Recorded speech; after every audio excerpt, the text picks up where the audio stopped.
점심 맛있게 드셨지요? 다시 한번. 점심 맛있게 드셨지요? 아멘. 예.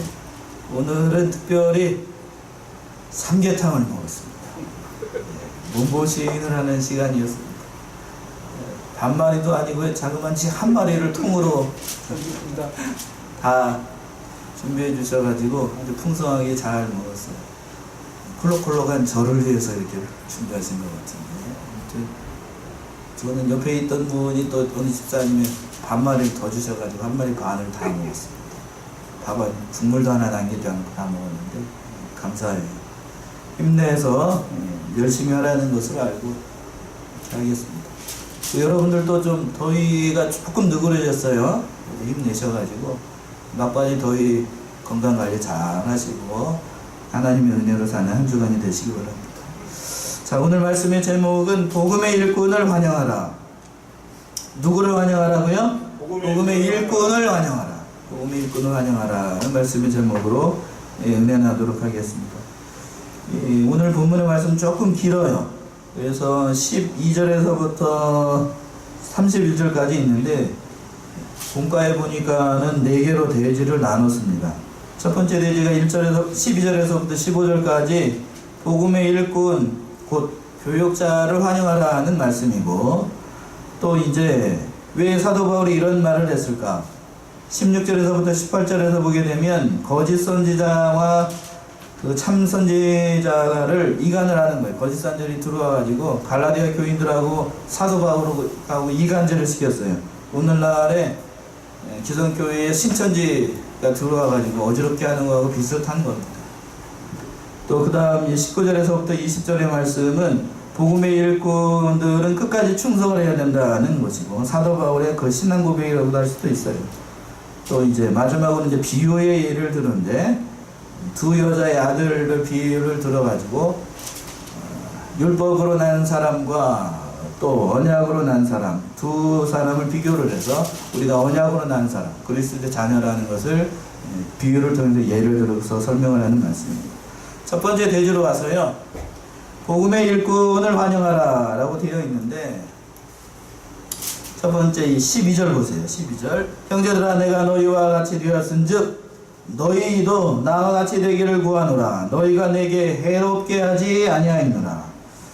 내가 너희와 같이 되었다는 것은 그런 뜻이에요. 사도 바울이 갈라디아 교인들을 접하기 위해서, 복음을 전하기 위해서 사도 바울이 가지고 있었던 그 유대인이라는 모든 신분, 그런 모든 것들을 다 버리고 복음만을 위해서 너희와 같이 되었다라고 하는 거예요.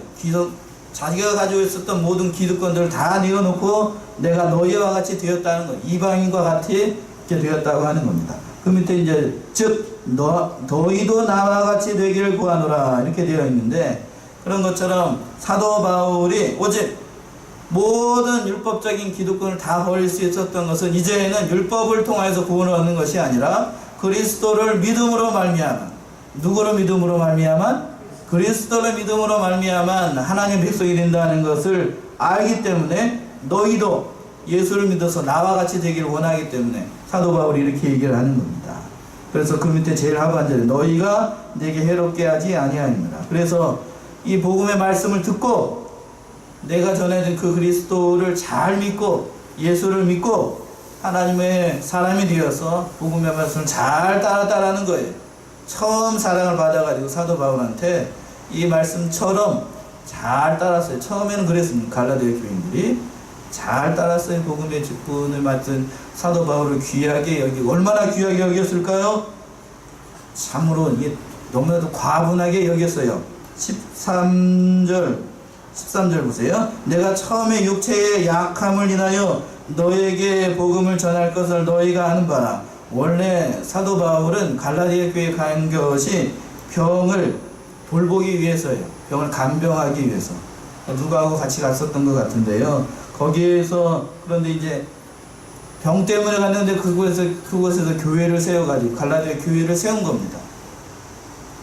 그런데 거기에 온 사람들이, 그 말씀을 들어오러 온 사람들이 사도 바울을 어떻게 여겼냐면 14절 보세요. 어떻게 여겼을까? 너희를 시험하는 것이 내 육체에 있으되 이것을 너희가 업신여기지도 아니하며 버리지도 아니하고 오직 나를 하나님의 뭐와 같이 여기고 천사와 같이 또는 누구와 같이 영접하고 그리스도 예수와 같이 영접했다고요. 하나님의 천사와 같이 영접하고 그리스도 예수와 같이 사도 바울이 이렇게 귀하게 여겼다라고 하는 겁니다. 참 천사랑 사도 바울한테 그 그리스도의 복음을 받고 사도 바울이 들려준 복음 말씀 너무나도 귀했던 거지요. 그러니까 사도 바울이 이렇게 귀하게 여긴 거예요. 천사와 같이 여기고 또 그리스도 예수와 같이 여기고 귀하게 여겼습니다. 시작을 할 때 그렇게 되어 있어요. 14절 시작을 할 때 너희를 시험하는 것이 내 육체에 있으되. 사도 바울이 그때 갈라디아 교회를 간 것이 선교하러 간 것이 아니라 자기의 병을 돌보러 갔다고 얘기해드렸잖아요. 사도 바울을 괴롭혔던 병이 있어요. 정확하게 어떠한 병인지는 성경에 나와 있지 않아서 뭐 짐작할 뿐인데 신약자들 얘기로는 눈병이었다라고 얘기하는 사람들도 있고 또 다른 한편으로는 심한 간질이었다라고 하는 사람들도 있어요. 간질이 뭐지요? 간질. 애들 어렸을 때 뭐죠? 이상한 거 보고도 하면 막 뒤집어져 가지고 벌벌벌벌 떠는 거 있죠. 예. 아무튼 아무튼 그런 것들이 있어요.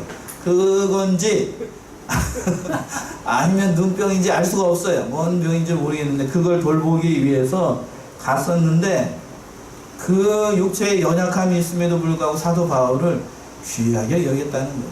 처음에는 그런 거예요. 목사님이 우리 사도 바울이 이런 중한 병이 있음에도 불구하고 자기들을 사랑하셔가지고 자기들을 사랑해서 이런 귀한 하나님의 말씀 전해주는구나 하고 병도 돌보지 않고 어려운 가운데 있으면서도 하나님의 말씀 전하는구나 하고 사도 바울을 귀하게 여겼어요. 그리스도를 영접하는 것처럼 천사를 영접하는 것처럼 귀하게 여겼다고요. 그런데 그랬던 그들이 어떻게 되었는가 보면 15절 보세요. 15절 너희의 복이 지금 어디 있느냐. 여기를 하기 전 뒤에 거부터 보죠. 내가 너희에게 증거하노니 너희가 할 수만 있었다면 너희의 뭐라도 빼어줘요? 눈이라도 빼어줄 정도로 사도 바울을 그렇게 귀하게 여기서 봤을 때에 사도 바울이 걸렸던 병이 눈병이라는 걸 다 알 수가 있죠. 눈병이 걸렸던 것으로 봐요. 그러니까 눈이라도 뺄 수 있다라면 눈이라도 빼서 이렇게 주고 싶었던 그럴 정도로 사도 바울을 귀하게 여기고 사랑했다라고 하는 거예요. 그랬던 그들의 15절 시작할 때 그랬죠. 너희의 복이 지금 어디 있느냐라고 하는 것은 이러한 복이 지금 있다는 거예요, 없다는 거예요? 없다는 거예요. 어디로 갔을까? 왜 어디로 사라져 버렸어? 이렇게 귀하게 여겼던 사도 바울이 이제는 천하게 여깁니다.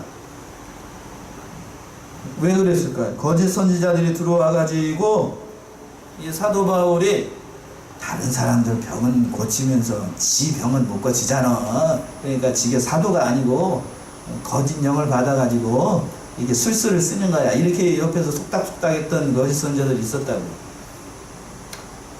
실제로 그랬어요. 사도 바울이 가는 그 그림자만 봐도 손수건이라도 이렇게 가면은 밟으면은 나을 것이라고 생각을 해가지고 그렇게 했었어요. 여기 성경에는 나오지 않지만은요, 그 외경이라는 성경이 있어요. 외경이라는 천주교는 외경을 있는데 거기에서 보게 되면 사도 바울이 갈 때마다 그런 기적의 역사가 일어나는 거예요. 그러니까는 말도 못하는 거죠. 그래서 그렇게 여겼었는데 정작 다른 사람의 병은 고치는데 누구 병은 못 고쳐? 작은 병은 못 고치는 거예요. 자기 눈병은 못 고치니까. 안 고쳐준 이유가 있지. 하나님께서 자고하지 않도록 하기 위해서죠.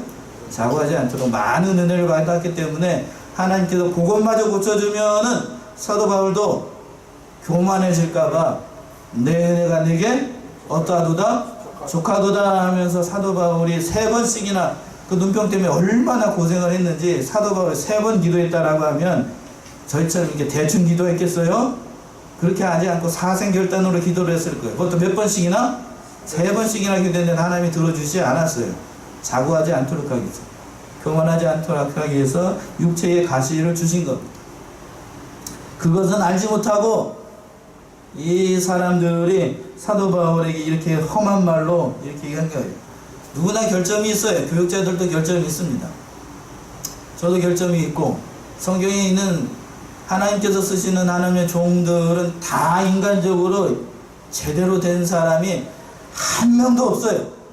예수님 빼놓고 제대로 된 사람 아무런 사람도 없어. 예를 들어 볼까요? 모세는 처음에 40세에 누구를 죽였어요? 살인자예요. 살인자.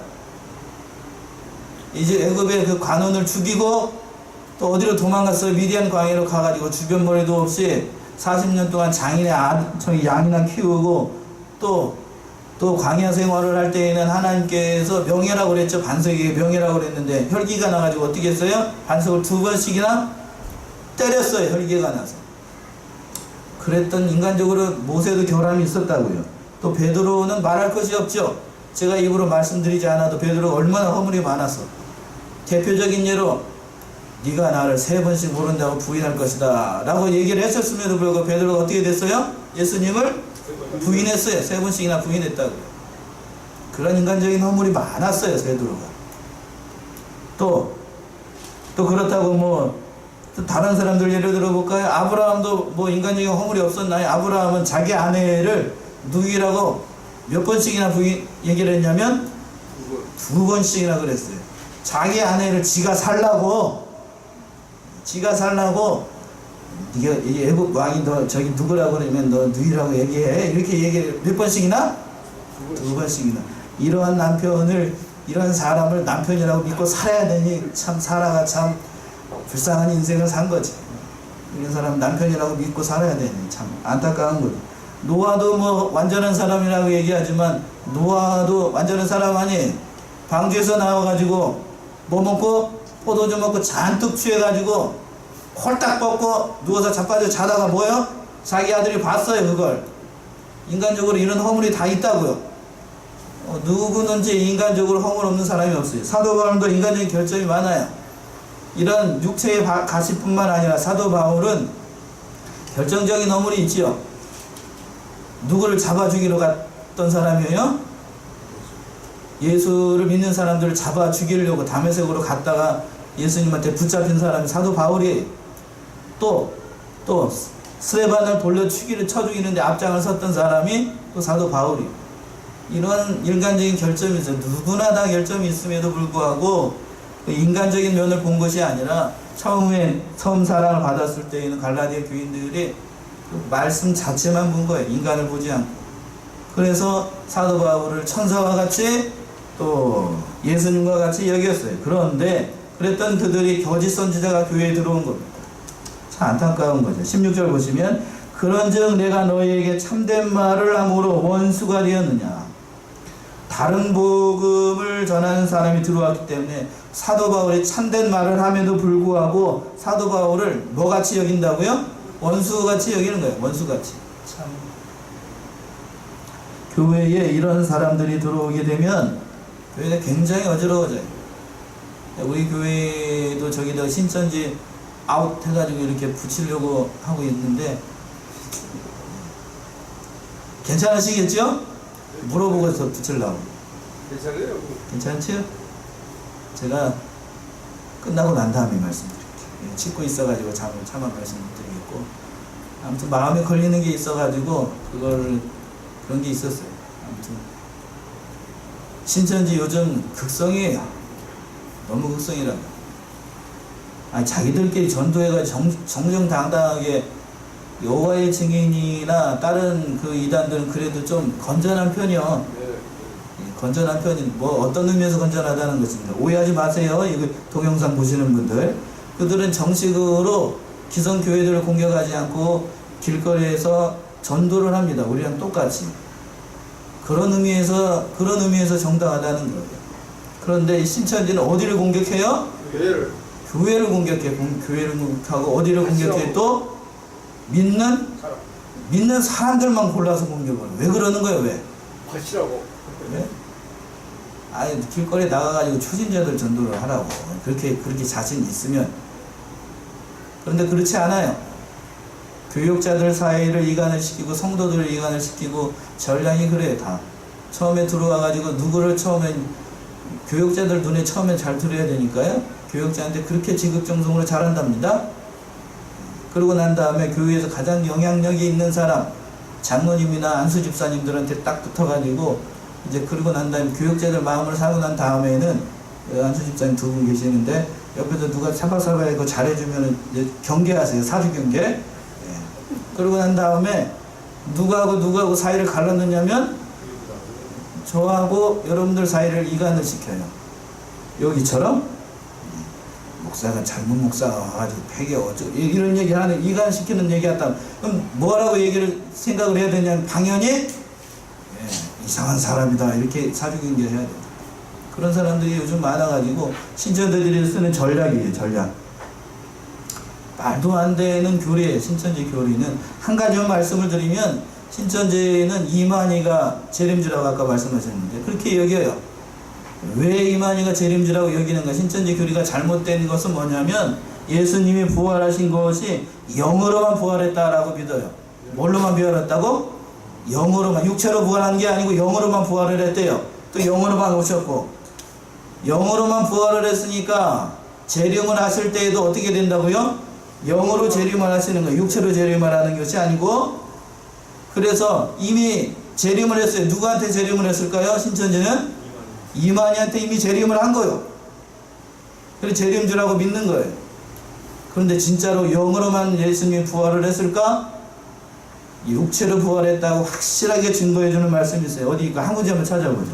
누가복음 24장 한번 보세요. 누가복음 24장 39절. 언니 찾아서 한번 읽어보세요. 29장 39절. 내 손과 발을 보고 나의 눈을 알라. 또 나를 만져보라. 너는 살과 뼈가 없으되 너희 손은 나오나 없지 나는 주는 거라. 43절까지 읽어보세요. 43절까지. 이 말씀을 하시고 손감을 보이시나 저희가 너무 기쁨으로 우리는 믿음이 있다고 이 여길 때에 이르시되 여기 무슨 먹을 것이 있느냐 하시니 이에 본 생선한 조각을 드리매 가져사 그 앞에서 잡수시더라. 예, 39절에서 보게 되면 이렇게 되어 있어요. 내 손과 발을 보고 나인 줄 알라. 또 나를 만져보라. 만져보라고 얘기했죠? 영은 뭐가 없어요? 살과 뼈가 없으되 너희 보는 바와 같이 나는 어떻게 됐다고? 있느니라. 확실히 있다라고 얘기했죠. 그러면 예수님께서 영으로 부활을 한 게 아니라 뭘로 부활했다고요? 육체로, 완전한 육체로 부활을 한 걸 얘기를 하는 거예요. 그리고 또 난 다음에 의심을 하니까 뭐라고 됐냐? 이 말씀하시고 손과 발을 보이시나 저희가 보고 너무 기뻐함으로 오히려 믿지 못하고 기이 여길 때에 이르시되 믿지 못하는 거예요. 진짜로 살아났네? 손과 발을 보이면서 만져보라고 얘기를 하니까 벙쪄가지고 너무 기쁜 나머지 믿지 못하니까 우리랑 똑같은 인간의 이성을 가지고 있는 사람들이니까. 그리고 난 다음에 예수님 말씀하신 거예요. 여기 무슨 먹을 것이 있느냐 하시니 이에 구운 생선 한 토막을 드림에 받아서 그 앞에서 어떻게 하셨다고요? 잡수시더라. 예, 잡수셨어요. 영은 먹을 수 있어요, 없어요? 못 먹는다고요. 그러나 육체를 가지고 있었기 때문에 먹을 수도 있어요. 정확하게 육체로 부활했다는 걸 증명을 하고 있잖아요. 그러나 우리가 가지고 있는 이런 육신은 아니고 신령한 몸이라고 해요. 신비로운 몸으로 가지고 있어요. 생각만 하면 여기 있다가도 갑자기 시기중 아파트에 갈 수 있어요. 생각만 하면 거기 가야 되겠다 그러면 거기가 있어요. 또 여기 있다가도 어디 갈 수 있냐면 저 미국 워싱턴에 가 있을 수도 있어요. 생각만 하면. 그러한 몸으로 부활을 했어요. 어떻게 그게 가능한지요? 설명해 주세요. 몰라요. 저도 몰라. 그거는 가봐야 알아. 예? 부활해봐야 안다고요. 어떻게 그렇게 되는지. 신비인 거예요. 그러나 신천지는 인간의 이성을 믿어요. 뭘 믿는다고요? 인간의 이성. 자기들이 생각을 해가지고 이성적으로 판단되지 않고 믿을 수 없는 것을 믿지 않아요. 그러니까 예수님이 영으로 부활한 것만 얘기를 하는 거예요. 영으로 부활했다라고 얘기를 하면 이렇게 귀신 쓰인 것처럼 영이 예수님에게 이렇게 쫙 올 수 있다라고 믿는 거예요. 그러니까 그 영으로 오신 분이 누구? 이만이라고 얘기를 하는 거예요. 말도 안 되는 얘기지요. 참 어떻게 그런 얘기를 할 수 있는지 참남된 거예요. 그거는 아까 계시록 말씀을 하셨는데 계시록은 그렇게 푸는 게 아니에요. 성경의 모든 말씀들은 짝이 있다라고 얘기를 하는데 짝이 있지요. 짝이 있는데 짝이 있다는 것은 앞에 구약에 있는 말씀들과 신약에 있는 말씀들이 서로 연결이 되어 있어서 유기적으로 그거를 풀 수 있다는 의미에서 짝이지 이 말씀이 요 말씀대로 그대로 다 이렇게 그렇게 의미에서는 짝이 있다는 말씀이 아니요. 아시겠죠? 계시록의 말씀들은 그래서 어려운 말씀들이거나 뭐 그렇게 얘기를 하더군요. 저도 들어봤어요. 목사니까 다 들어봤는데 요즘 저 교회 목사들은 실력이 없어가지고 영권이 없어가지고 계시록 말씀 제대로 풀 수 없다고 이런 헛소리들이 나니까 싹 예, 맞아요. 풀 수 없는 것이 아니라 신비로운 말씀이에요. 신비. 앞으로 계시록의 말씀들은 대부분이 그것이 이루어진 말씀이에요. 앞으로 이루어질 말씀이에요. 이루어질 말씀이라고 어떻게 될지 알 수 없어요. 그러니까 미리 속단할 수가 없는 거라고요. 그러니까 조심스럽게 푸는 것뿐이에요. 그리고 궁극적으로 최종적으로 요한계시록의 말씀을 준 이유가 뭐냐면 그러한 모든 말씀을 다 초월해서 그러한 어려운 고난들을 통과해서 궁극적으로 하나님을 믿는 백성들은 최종적인 승리가 약속되어 있다는 것이 계시록의 말씀입니다. 그래서 마라나타 요한계시록 마지막 말씀이 그 말씀인데 아멘 주 예수여 어서 오시옵소서 말도 잘 안 나오네. 흥분해가지고 그렇게 얘기를 말고 마치는 거예요. 최종적인 승리가 요한계시록의 말 두렵고 괴롭고 어려운 말씀이 아니라 우리에게 어떠한 말씀을 주는 것? 승리, 최종적인 승리를 주는 말씀이 요한계시록의 말씀. 이렇게 해서 요한계시록은 한 큐에 끝난 거예요. 어렵게 풀면 안 돼요. 요한계시록 무서운 말씀이 결코 아니랍니다. 아셨지요? 예, 그런 말씀이에요. 그런 말씀이 그런 어지럽게 하는 그런 신천지와 같은 사람들이 어디에 들어왔냐면 이 갈라디아 교회에 들어온 거예요. 17절 말씀 보세요. 그래서 어떻게 했는가? 17절 저희가 너희에 대하여 열심 내는 것이 좋은 뜻이 아니요 여러 가지 모양으로 갈라디아 교인들에게 잘했던 모양이에요. 사도 바울에게도 잘하고 또 모든 교인들에게 잘하고 열심 냈던 것이 좋은 뜻이라고요? 좋은 뜻이 아니라고요? 좋은 뜻이 아니요. 열심을 내는 것이 좋은 뜻이 선한 의도로 좋은 뜻으로 한 것이 아니라 오직 너희를 뭐를 하기 위해서 이간 붙여 저희를 대하여 열심 내게 하려 합니다. 이간을 붙여가지고 사도 바울과 성도들 사이를 이간을 시키고 하나님 사이와 이간을 시켜가지고 자기를 편으로 만들기 위해서 이런 방법을 쓰는 겁니다. 그러니까 어떠한 의도가 되었든지 간에 교회가 성도들과 성도들 특히나 저하고 여러분 사이를 이간시키는 것은 뭐라고 봐도 돼요? 100% 신천지라고 보면 돼요. 무방합니다. 그렇게 봐도 무방해요. 절대로 세상에 하나님의 말씀을 전하는 목사가 여러분들한테 나쁜 말을 하겠어요? 좋은 말을 하겠어요? 가뜩이나 저는 여러분보다 더 나이도 어린데 그쵸? 아버님과 같은 삼촌과 같은 분들한테 어떻게 나쁜 말을 할 수 있겠어요? 그렇죠 권사님? 그런 사람들 앞에 그렇게 얘기를 하는 거는 아주 악랄한 거라고. 회개해야 됩니다. 진짜 하나님 앞에서 큰 죄를 받을 거예요. 그러나 또 한 가지 안타깝고 또 당부드리고 싶은 거는 그런 이단에 빠진 사람들은 교리적으로 그 사람들하고 싸워서 이길 수 있을까요? 없을까요? 못 이겨요. 이기지 못한다고요. 저희가 신대원 동기 중에 JMS에서 온 사람이 있었어요. JMS가 어디죠? 정명석이에요. 정명석. 우리 동기 중에 한 명이 그쪽에서 간부로 있다가 오신 사람이 있었는데 그 사람의 목적이 뭐냐면 정명석을 감옥에 보내가지고 정명석이 그 감옥에서 죽게 하는 것이 그 사람의 목표였어요. 일생의 목표가 그겁니다. 그러니까 이렇게 말씀을 전하는 거나 이렇게 들어보게 되면 처음에는 좋은데 굉장히 날카롭고 굉장히 전투적이고 처음에 들을 때는 좋지만 그거를 하루 이틀 사흘 나흘 들어봐. 못 듣는다고요. 사랑이나 권면의 말씀이었고 계속 싸우자고만 하니 소송을 좋아하지 마셔요. 소송하게 되면 뭐가 망한다고요? 집안이 망한다는 말이 있어요. 그것처럼 그렇게 싸우고 이단과 싸워서 이길 수 있는 대상이 아니에요. 뭘로 이겨야 되냐면 기도로 이겨야 됩니다. 그리고 또 한 가지 예수님께 맡기고 하나님께 맡기고 많이 참고 기다려야 돼요. 저도 가까운 분이 그런 이단에 있다가 몇 년 만에 돌아왔냐? 20년 만에 돌아왔습니다. 알면서도 이 돌아온 사람 얘기를 들어보면 알면서도 못 돌아온대요. 알면서도. 기도 많이 하셔야 되고 정말로 애를 많이 쓰시면 절대로 싸워서 이길 대상이 아니라 뭘로 이길 대상이라고요?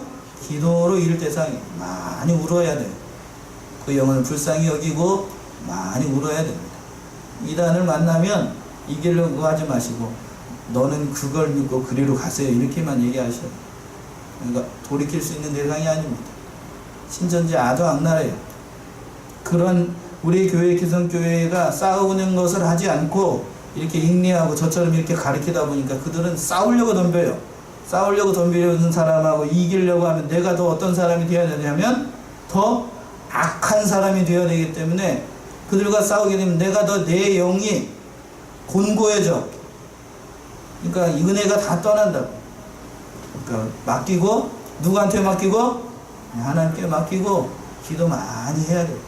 눈물 많이 흘려야 돼요.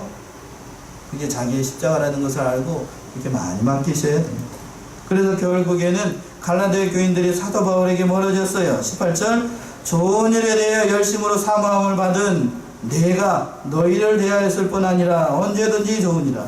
이 좋은 일을 하기 위해서 멀어진 것을 보고 사도 바울이 안타까운 마음을 가지고 이 갈라디아 교인들에게 이렇게 권면하고 있는 거예요. 그래서 복음의 일꾼인 사도 바울은 충성되게 그 일을 끝까지 하도록 하기 위해서 이 일을 위해서 자기의 목숨과 모든 것을 걸겠다라고 얘기하는 겁니다. 19절 말씀이 그 말씀이에요. 이 말씀 볼 때마다 저는 참 사도 바울의 그 가슴이 느껴져요. 나의 자녀들아. 나의 뭐라고요? 나의 자녀들아. 사도 바울은 결혼은 하지 않았어요. 근데 가는 곳마다 그 교회 교인들이 이렇게 여겼답니다. 나의 자녀들아, 너희 속에 누구의 형상이 이루어질 때까지 그리스도의 형상이 이루어지기까지 다시 너희를 위하여 뭐하는 수고를 아끼지 않겠다고? 해산하는 수고를 한다고. 나의 자녀들아. 결혼하지도 않은 사도 바울이 해산의 수고를 하는 것처럼 갈라디아 교인들을 다시 낳기 위해서 그리스도의 온전한 형상을 닮아 나아가게 하는 하나님의 백성으로 만들기 위해서 다시 처음과 같은 그런 수고로움을 다시 하겠다라고 하는 거예요. 그래, 나랑 다시 이렇게 얘기하는 거예요. 나랑 다시 처음부터 다시 시작하자. 이렇게 얘기를 하는 거예요. 옛날 거 다 잊어버리고 다시 시작하자. 이렇게 얘기를 하는 거예요. 이게 사도 바울이었어요. 이게 사도 바울. 참 이런 대목을 볼 때마다 목사인 저로서도 닮아야 될 부분들이 너무나도 많아요. 하나님의 형상을 닮아다가 그리스도의 형상을 닮아나기 위해서 해산의 수고를 아끼지 않겠다. 피땀 흘려 사신 교회, 그리스도의 피와 그리스도의 땀으로 산 이 교회를 사도 바울은 귀하게 여겼던 겁니다. 그래서 20절 간곡한 말로 아주 간곡하게 부탁을 하는 거예요. 내가 이제라도 너희와 함께 있어 내 음성을 변하려 하면, 간곡한 말로 부탁을 하는 거예요. 음성을 변하려 한다는 것은 그거예요. 간곡한 말로 부탁을 하노니 너희를 대하여 의심이 있습니다. 어떤 의심이 있냐면 처음에 내가 이렇게 강하게 말씀했던 것처럼 말을 하게 되면 다 도망가 버릴 것 같으니까요, 부드러운 말로 간곡하게 부탁을 한다고. 이렇게 간곡하게 부탁을 하니까 제발 누구에게 돌아오라고? 예수님에게, 하나님에게 처음 받았던 그 믿음으로 돌아오라고 사도 바울이 간곡하게 부탁을 하는 겁니다. 사랑하는 우리 양문의 성도님도 또 우리가 어떠한 말씀으로 하나님의 말씀을 받고 있는 것, 진리의 말씀을 받고 있는 것, 귀하게 여기셔야 됩니다. 이 진리의 말씀, 선포되는 이 진리의 말씀 참 귀한 거예요. 21절부터 31절까지는 그겁니다. 두 아들을 비유를 해가지고 얘기를 하는 거예요. 율법과 언약을 비교를 해가지고, 하나님의 말씀을 비교를 해가지고 둘을 비교를 하는 거예요. 어려운 말씀이 아니라 둘을 비교를 하는 거예요. 21절 보시면 내가 말하나 율법 아래에 있고자 하는 자들아 율법을 듣지 못하였느냐. 22절 기록된 바 아브라함의 두 아들이 있으니 하나는 계집종에게서 하나는 자유하는 여자에게서 났다 하였으나, 아브라함의 두 아들이 있었지요. 하나는 계집종이었던 누구? 하갈을 통하여서 난 아들이 있었고, 그 아들이 누구지요? 이스마엘이었고, 또 자유하는 여자라고 하는 것은 사라를 통하여서 난 아들이요. 그 아들이 누구지요? 이삭이에요. 이스마엘과 이삭이 있었어요. 그래서 이제 둘을 비교를 하는 겁니다. 계집종에게서 육체를 따라 낳았고 자유하는 여자에게서는 약속으로 말미암아 낳았느니라. 좀 쉽게 얘기하면 하갈을 통해서 난 것은 육체를 따라 낳은 거예요. 하나님의 약속으로 난 게 아니라고요. 또 자유하는 여자라고 하는 것은 사라를 통해서 난 사람은 하나님의 약속을 통해서 났다는 겁니다.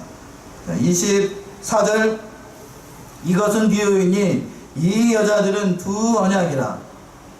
두 언약을 비교하는 겁니다. 어떤 언약일까? 하나는 시내산으로부터 종을 낳은 것이니, 시내산에서 낳은 것이 뭐냐면 율법이잖아요. 하나님의 율법.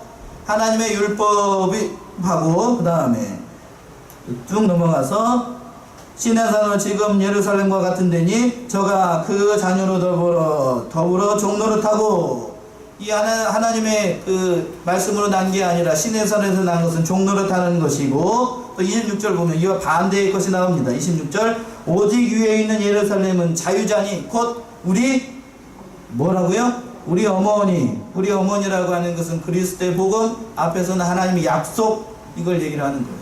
그래서 위에서 난 예루살렘, 영원히 있는 그 하늘에 있는 예루살렘 있죠? 예루살렘이라는 것은 하늘나라를 가리키는 겁니다. 하나님의 나라에서 온 자유자니 우리 어머니, 곧 그리스도의 복음을 가리키는 겁니다. 27절 기록된 바 잉태치 못한 자여. 그럼 27절을 해석을 할 수 있어야 되는데 이걸 제대로 해석할 수 있는 분이 있을까? 27절 보세요. 기록된 바 잉태치 못한 자여 즐거워하라. 부러치 못한 자여 소리질러 외치라. 이는 홀로 사는 자의 여자 자녀가 남편 있는 자의 자녀보다 많음이라 하였느니라. 자, 둘을 비교를 한 건데요. 기록된 바 이게 이사야 54장 1절의 말씀을 인용을 한 겁니다. 자, 보세요. 잉태치 못한 자, 또 부러치 못한 자, 또 홀로 사는 자녀가 다 같은 사람이에요. 같은 사람을 얘기를 하는 겁니다. 이게 누굴까요? 율법일까요? 아니면 하나님의 약속일까요? 하나님의 약속이에요. 그러니까 복음을 얘기를 하는 겁니다. 이 복음을 믿는 사람들이 그들이 봤을 때에는, 이방인들이 봤을 때에는, 율법으로 봤을 때에는 잉태치 못한 자 같고 부러치 못한 자 같고 홀로 사는 자녀와 같아요. 그러나 그 사람들이 지금의 남편 있는 자녀보다도 많게 된다고요. 누구를 통하여서? 그리스도를 통하여서 이 남편 있는 그 자녀보다도, 율법으로 난 자보다도 더 많아지겠다는 말씀이에요. 이해되셨지요? 남편 있는 자는 그럼 뭘 가리키는 거예요? 율법을 가리키는 겁니다. 그러니까 우리가 예수를 믿어서 이 세상에서 이런 사람처럼 취급을 받을 수가 있어요. 이 세상에 있을 때에는 잉태치 못한 자와 같은 자가 있을 수 있고, 또 부러치 못한 자가 같을 수도 있고, 또 홀로 사는 사람처럼 아무런 볼품 없는 사람처럼 느껴질 때가 있어요. 예수 믿는 사람들이 실제로 그런 경우를 만날 수가 있다고요. 오늘 말씀처럼, 오늘 오전의 말씀처럼 다니엘과 같이 예수를 믿고 하나님을 믿게 되면 어디에 들어갈 수 있어요? 사자굴에 들어갈 수 있는 위험천만한 일에 있을 수가 있다고요. 예수 믿는 사람들이 그렇게 될 수 있어요. 그러나 궁극적으로는 우리가 남편 있는 사람보다도 더 많은 자녀를 낳을 수가 있어요. 누구를 통하여서요? 예수를 통하여서. 그렇게 될 수 있다는 거예요. 그러한 예를 들고 있는 겁니다. 자, 그 다음에 28절의 말씀이 그 말씀입니다. 28절 형제들아, 너희는 누구와 같이 약속의 자녀라고요? 이삭과 같이 약속의 자녀다라고 하는 겁니다. 우리가 겉으로 봤을 때에는 잉태 못한 자 같고, 또 부러치 못한 자 같고, 홀로 사는 여자와 같지만, 그러나 너희는 이삭과 같이 누구의 자녀? 약속의 자녀라는 거예요. 하나님의 복음을 믿고 예수 그리스도의 자녀가 되었으니 마땅히 우리는 지난 시간에 배웠던 것처럼 하나님의 유업을 받은 하나님의 아들들이라고 하는 겁니다. 그래서 그런데 29절 보시면 하나님께서 이제 어떻게 하셨는가를 보라는 거예요. 그러나 그때에 육체를 따라 난 자가 성령을 따라 난 자를 핍박한 것 같이 이제도 그러하도다.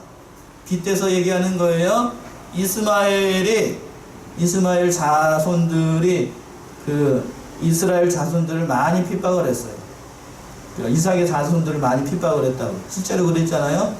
지금 역사적으로도 그래요. 이스마엘의 자손들은 지금의 아랍권들을 얘기를 하는 거예요. 아랍권들이 그 이스라엘을 못 잡아먹어서 한 자리예요. 그렇죠? 실제로 그렇잖아요. 좀 더 의미를 확대하게 되면 이슬람 세력이 기독교 세력을 어떻게 해서 못 잡아먹어서 안달이요. 못 잡아먹어서 안달이라고. 오늘날에도 마찬가지예요. 우리 대한민국 저번에도 한번 말씀드린 것 같은데 이슬람의 선교 전략이 대한민국을 그들의 포교 국가로 전진기지로 아시아의 전진기지로 어디를 삼았냐면 대한민국을 선택을 했어요. 종교의 자유가 있기 때문에. 이 정신없는 사람들이 이렇게 얘기를 만들고 있다는 거예요. 그럼 안 돼요. 정신 바짝 차려야 돼. 난민 문제에 대해서 정확하게 짚고 그렇게 얘기를 해야 됩니다. 그 사람들이 정식으로 이렇게 얘기를 하는지 알 수가 없어요. 정신 바짝 차려야 돼. 어떤 의미로 되는지 이슬람을 한번 허락하게 되면 돌이킬 수가 없어요. 돌이킬 수가 없다고. 물론 그 중에서도 선한 사람이 간혹가는 있겠지요.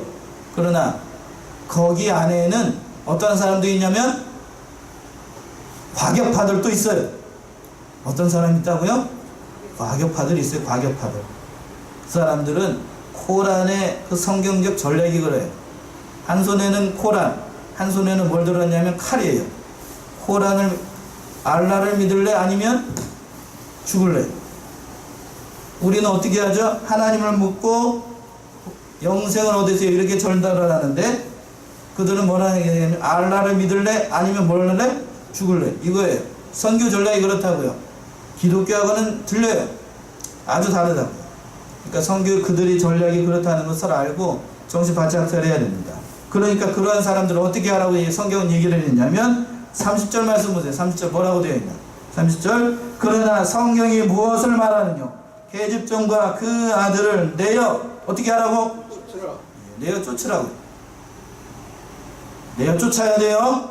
저는 성경대로만 얘기를 했어요. 성경이 쫓아내라고 했으니까 쫓아내야 돼요. 불쌍하지 않습니까? 안 불쌍해. 안 불쌍하다고. 이런 걸로 불쌍하다. 거기다가 인권을 갖다 들이대고 불쌍하게 여기고 그런 걸로 거기다가 들이대는 게 아니라고. 쫓아내라고 할 때는 어떻게 해야 돼요? 쫓아내야 되는 거예요. 교회 안에 신천지가 들어와서 어떻게 해야 돼요? 쫓아내야 되는 거예요. 불쌍히 여기는 대상이 아니라고. 들어오기만 하면 그냥 박살을 내버릴 테니까. 그런 거예요. 무섭게 얘기를 해야 됩니다. 무섭게. 이란하고는 말을 많이 섞지 마세요. 절대로 그들은 교리로 다른 걸로 이길 수가 없어요.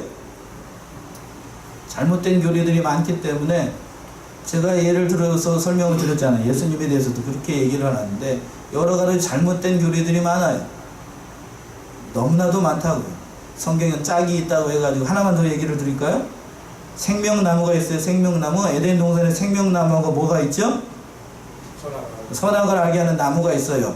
또 이사야서를 보게 되면 그 나무가 뭐라고 되어 있냐면 사람이라고 되어 있습니다. 나무가 뭐라고요? 사람. 그러니까 뭐라고 갖다 붙이냐면 신천지들은 나무가 사람이라고 했죠?